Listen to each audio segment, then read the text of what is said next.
Back in junior year of high school when I was 16, my family and I were moving to a new apartment.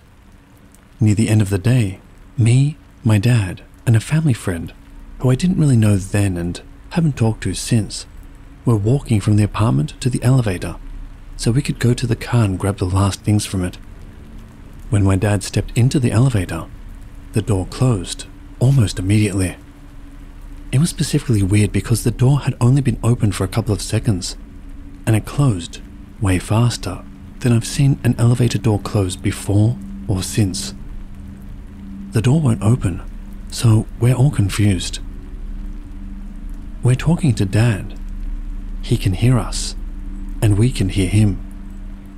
Then suddenly, mid-sentence, his voice just cuts off entirely, and the door opens, and the elevator is just empty.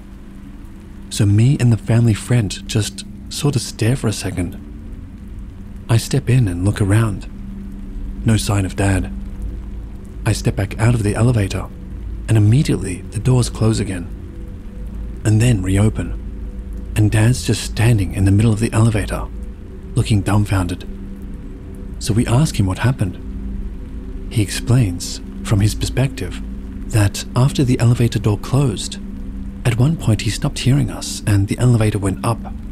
Then, it just stopped, and he heard what seemed to be wild animals he couldn't quite identify, and the sound of scratching on the door.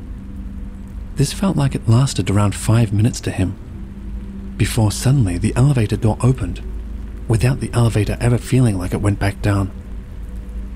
We lived there for over a year. We never did figure out what happened, and the elevator never did that again.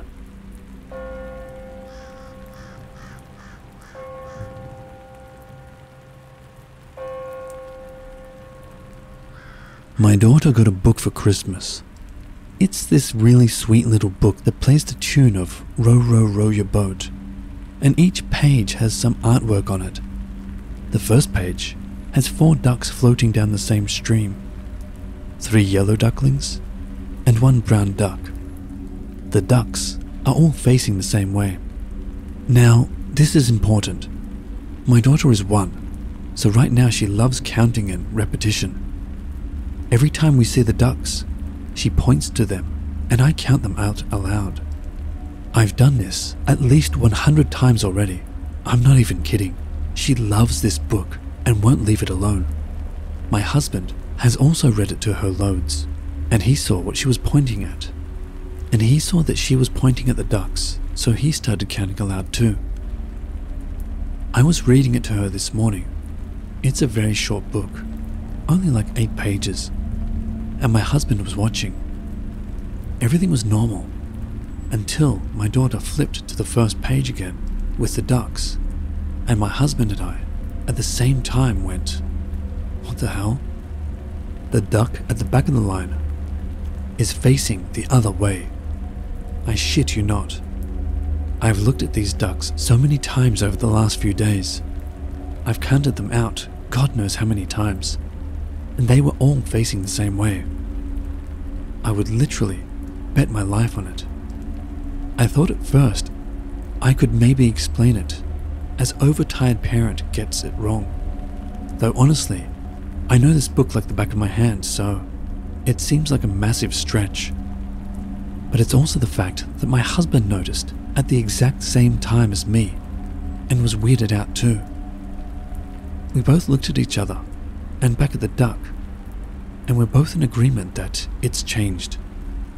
I've read things on this sub before and have always been like, oh cool, I wish something like this would happen to me. But now that it has, I feel nervous and also a bit crazy. I'm so glad my husband is in the same position as me though. It confirms that I'm not going mad.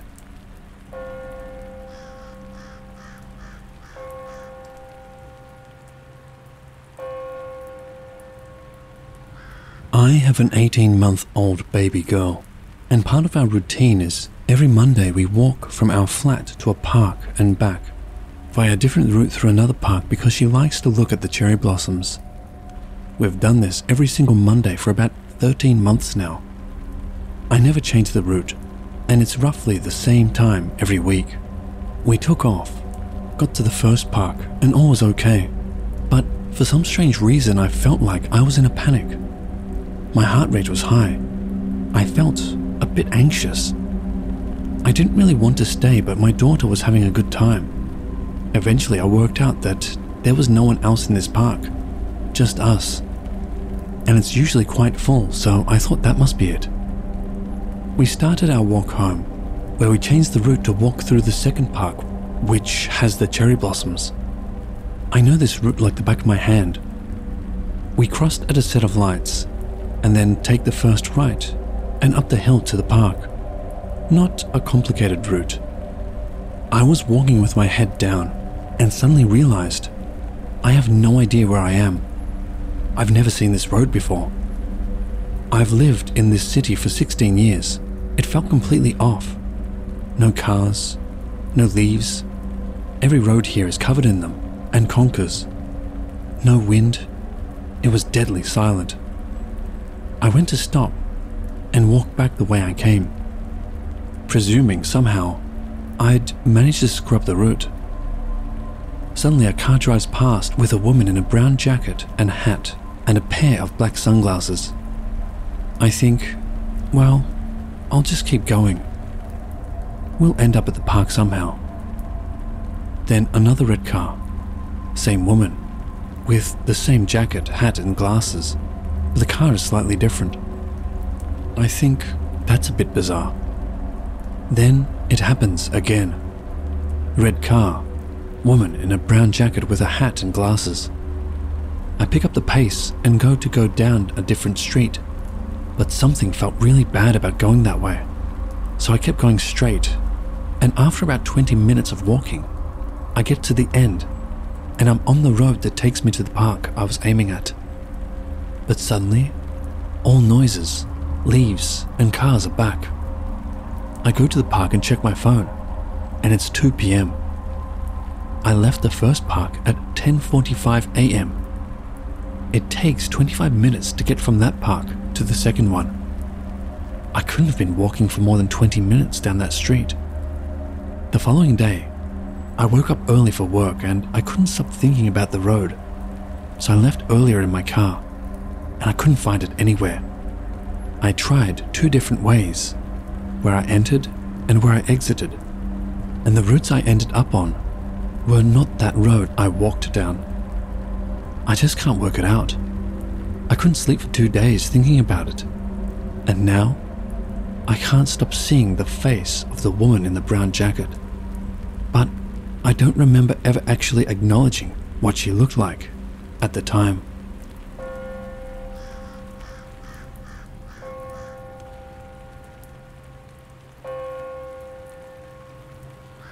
Let me start by saying this will be long. My heart is already beating fast telling this story. Only those closest to me know that this happened, until now. When I was 25 years old, I was driving home from work one night. I lived in Los Angeles at the time. I was driving on Sunset Boulevard, heading west towards my apartment in Brentwood. For those that are not familiar with the area, there is an expanse of sunset near UCLA that is very curvy. It is 2 lanes on either side with no shoulder. It was 8:30 on a Saturday night, so there was some traffic. I was driving along, and all of a sudden about 50 feet in front of me, I saw a car, but I was looking at the passenger door. A car had spun out of control, and it was perpendicular in my lane. I didn't have time to stop. I looked to my right and saw there was a car next to me, so I had nowhere to go. I instinctively turned my car all the way to the right anyway. Once I'd cleared the first car, I spun it all the way to the left, still trying to avoid the second car. While all this was happening, I remembered a time with my mum at Disneyland when I was 3. This is not a memory I've ever had. I vaguely remember parts of that trip, but this memory was not one of them. I realized then that my life was flashing before me, and I was going to die. I had never been so sure of anything. Every part of me knew I was about to die. I started screaming. To this day, I don't know if I vocalized anything or it was all in my head. I yelled, No, this isn't fair. I'm not done yet. All the while, swerving all over Sunset Boulevard. I suddenly stopped my car and was now perpendicular in the opposing lane of traffic. I looked around and there was not a single car anywhere. It was like everything had been wiped clean. I put my car in reverse and proceeded home.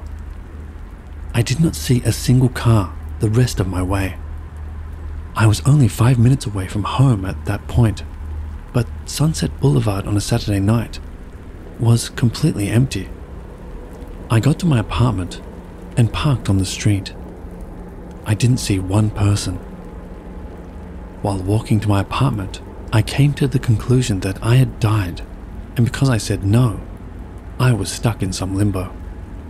I had never wanted my roommate to be home so badly. Unfortunately, she wasn't. I called one of my best friends and said, I need to ask you some questions. Please just answer me and I will explain after.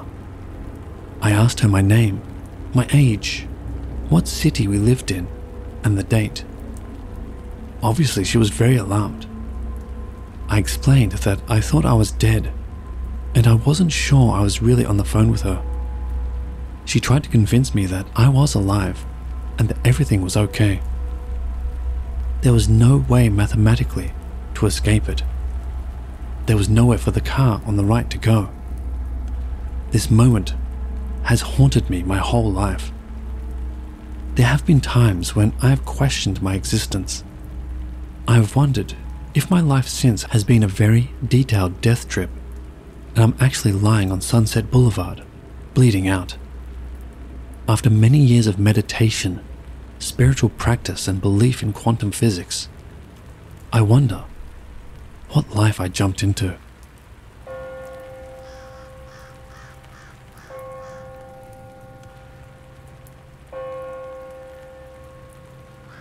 This happened to me in December 1969. I am a retired RN.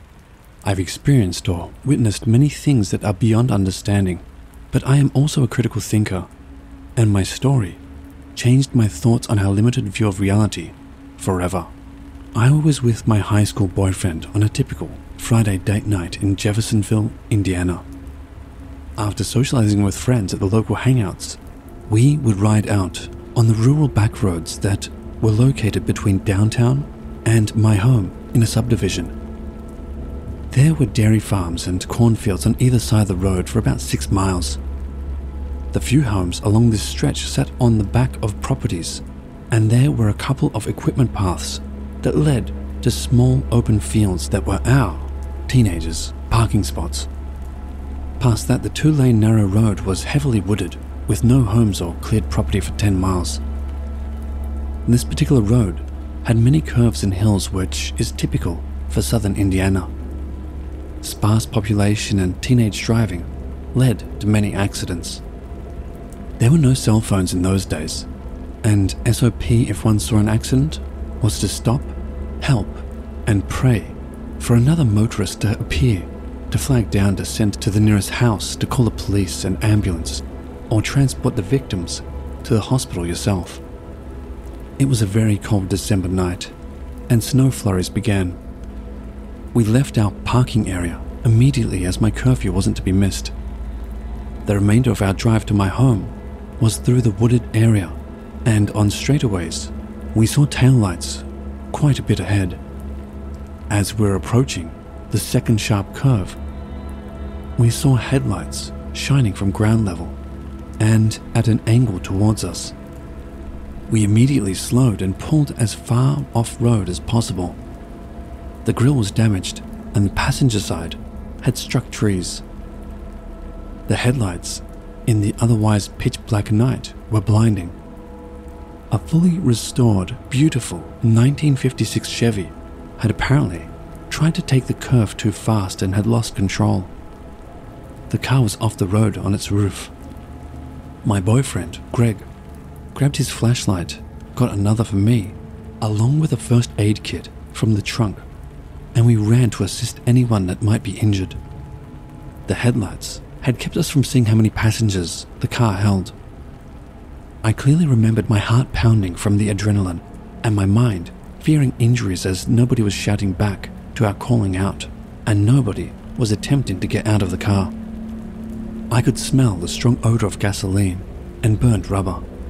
The engine was running and making a knocking sound. Greg got down on his knees and opened the driver's side door, and I opened the back. The car was empty. He reached up and turned the ignition. The engine was now off, and the woods were silent. Nothing was making sense.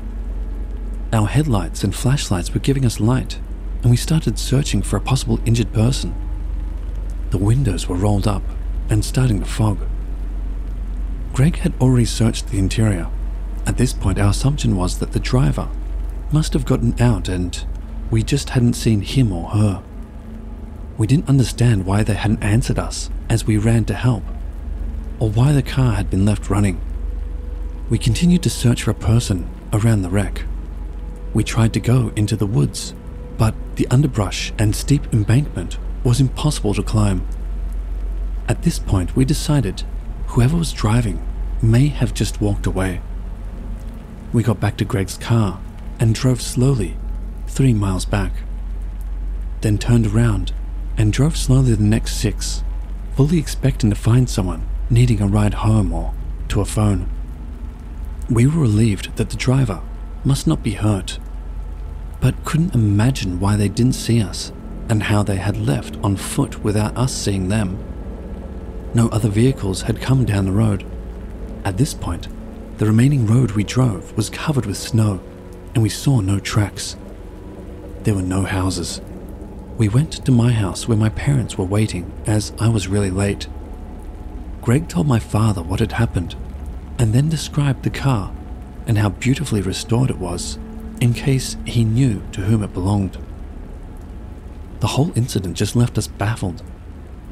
By the next day, we decided that maybe there was a house in the woods or side road that we missed. We both were just unsettled by it.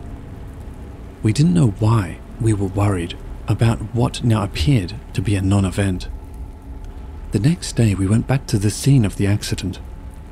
Both of us felt that we would find a house close by that had gone unnoticed, or a side road or something. We didn't understand why we were still dwelling on it, but little did we know that quite the opposite was what we found. The car was still there, but had been moved into a clearing in the trees. I will never understand what happened the night of the Chevy, whose taillights we followed, hit that curve and rolled. There it was, still on its roof. The damaged grille and front fender damage. The accident on Friday night. Here we stood on Sunday afternoon at the car. The paint was faded, body was completely rusted through over the majority of it. Tires were completely rotted and rims were rusted. The interior was dry rotted and covered with mold. The windows were gone and the windshield was broken with a baseball-sized hole, full of vines growing into and out of the car. The embankment we had tried to search was now a clearing, and setting further back into the woods was a small abandoned 2-room shack. We later did a property search, but it only led us to owners that had bought acreage with a shack and a car on it. All we were left with was a lifetime of questions surrounding a cold December night. It has been years now, but that night still haunts me.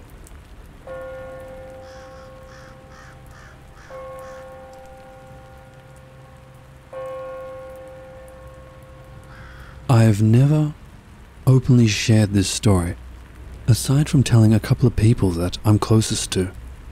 Even they do not believe me. Not that they would ever say so, but when you really know someone, they don't have to. I will synopsize by saying that I believe that for a mere 1 to 2 minutes when I was in junior high school, I had some sort of time slip or involuntary spontaneous warp into an alternate reality. The only difference between this one here and now that I was able to ascertain from such a brief trip was that in the timeline in which I found myself, I had never moved back to the southern US where I was born, and instead stayed in the Midwest in Wichita, Kansas, where my family had moved for a little over a year's time when I was aged 11. When I was in 5th grade, my mother and stepfather separated. My mother, sister, and 2 girl cousins that lived with us at that time packed up and moved from the Bible Belt to Wichita.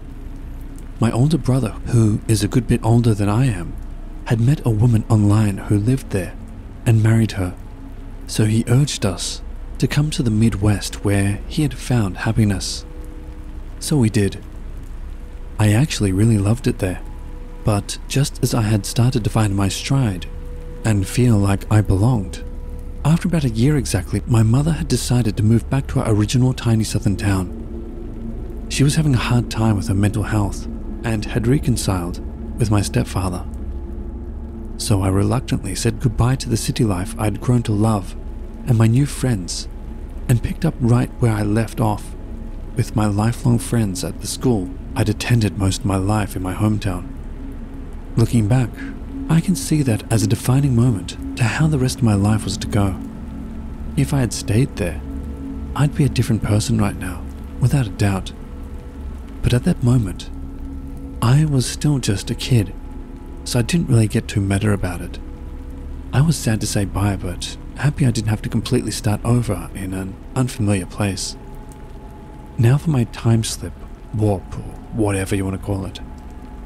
About a year exactly from the time we returned to our hometown, I was in the 7th grade. A day like any other. It was lunchtime and I stood in line with my peers, just chatting and waiting for the line to move up to get some chocolate milk from the cafeteria. I remember vividly the boy I'd had a crush on my whole life was standing behind me, which was different, but not in a bad way. And we were maybe flirting, or I hoped we were. He made some playful comment to the effect of, "You're not in Kansas anymore, Dorothy," which was a line that people thought pretty clever to say for several years after I moved back from Kansas. But I smiled like it was new, cause crush. I had my back to the cafeteria wall, and I was leaned back, propping on it, just waiting for this line to move. I had this wave of what felt like vertigo, like I was off balance and about to topple, but I wasn't at all. My ears began to ring loudly, and my vision almost slowly faded into black. Like when you stand up too fast and your vision blacks out, but more slowly than that. My head was swimming for a moment. Then, it was foggy. When the fog lifted, my vision faded back in from the blackness. My ears were still ringing somewhat, but that too was fading out and tapering off. I remember confusion and just generally not understanding what I was seeing. I was still in school, and I was still standing in the cafeteria with my back leaned against the wall. But I wasn't in my hometown any longer. I was in Kansas again. Next to me, and obviously having been laughing and talking with me, were 2 girls that I remembered from my time there. They were older than I'd last seen them though, like I was also. These girls were classmates and friendly acquaintances. They had liked my accent and loved teaching me curse words in Spanish. But when I had lived in Kansas, they were not close friends at all. However, now they were. I don't know how I knew that, but I did. These were my best friends in this reality, the reality or timeline in which we had never returned to the South or left the Midwest. I registered first the fact that I was here, in this school and city, because we had not moved back to my home state and town. And as soon as I did, it was just accepted as fact. Like, oh yeah, that's right. And it was as if everything since we had left, all the last year of events, were undone and gone from memory. Then I was observing my friends, and my friendship and how it grew with these girls was coming back to me. Not each piece at a time, but like abstract knowledge, downloading in my subconscious in large chunks of data. Because I was so discombobulated, I can't put an exact time that my consciousness slipped into this other me's reality, but I believe it was only a couple of minutes, a few minutes at best. I had not spoken a word because my brain was running processing software with all its computing power. I did not get to the caught up mentally place of verbal speech before the ringing in my ears and dizzy head swimming confusion set back in. Only this time, not slowly but crazy fast. I literally felt like I snapped back into this new me's current reality like a rubber band.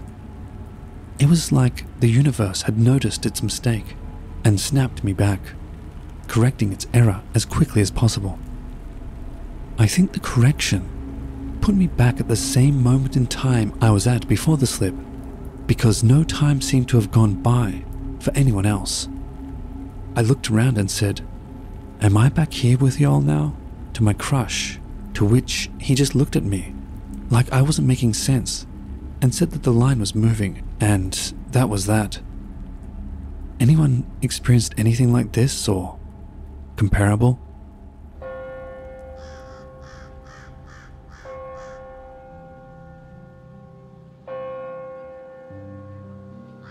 Hello watchers and listeners, thank you so much for watching. If you have a story to share, please send it to my email in the description below. This channel is mostly made up of stories sent in by viewers or people they know, or people I know. Another way to support the channel is to sign up for my Patreon, where you can watch my videos ad-free. More perks will be added once I get back from Australia in November. Also, I will be redoing my merch store when I get back, so keep an eye out for that one. Thank you all for your continuous support. And remember, Papa loves you.